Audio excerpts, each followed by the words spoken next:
And so it's aligning the efforts on the government side, local, regional, and state, that will make triple bottom line investing in the poorest neighborhoods actually economically successful.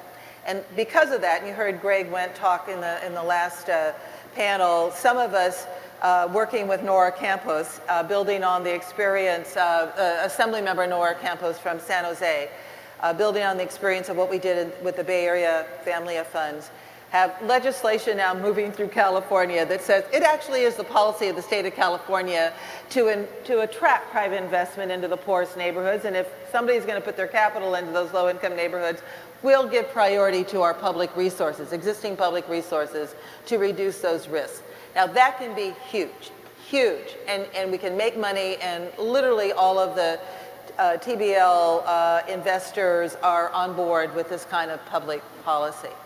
So now I want to connect a couple more dots here in Los Angeles County and in Long Beach, and say, when I think about economic development, you always play to your strengths. And so Long Beach Community College District and the City College, and what you're doing, Luann, and your team, and Vivian, are all part of the assets in this region. It's the only reason I'm here, because I don't really have that much to contribute. But you know, I really, really, really want to support that. Listening to Sean and the 5 ingredients, you know, all of the engineers that are produced here, you actually, in a community of innovation, have to have the rest of the workforce.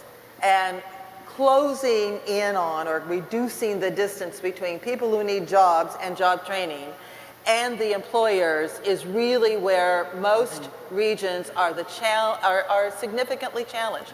So I want to just suggest that, and we, with the California Emerging Technology Fund, working with the city and the county and the business community, want to help in that job training. And I'll close by saying you've got one of the best, you know, several assets here, but in Long Beach there's the YMCA that actually reaches out to disadvantaged young adults and gets them into digital arts.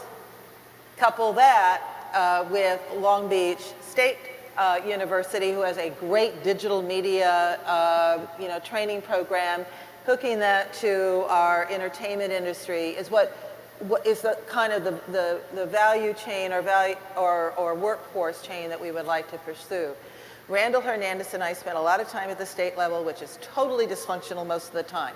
But when I've been before the legislature in the last few weeks with Nora on triple bottom line investing, I see 120 legislators, both parties, really excited to try to roll up their sleeves and get involved. And so I'm very excited about it. And let me, on the port issue, I was Secretary of Business, Transportation, and Housing. There is a great plan for improving goods movement in this state, and it's never been implemented. And I want to say that, you know, jobs around logistics actually pay higher than the median in wages in this state. We had 11% of the world market. We are so challenged to just hold on to 11% of the jobs. The whole world market will grow. And if we just keep our share, that's a huge opportunity to grow a job base. But we are not competitive globally for a whole variety of reasons. And if we don't play to that asset and figure out how to make it work, not just make it greener. We know how to make actually it greener. We got to make it productive.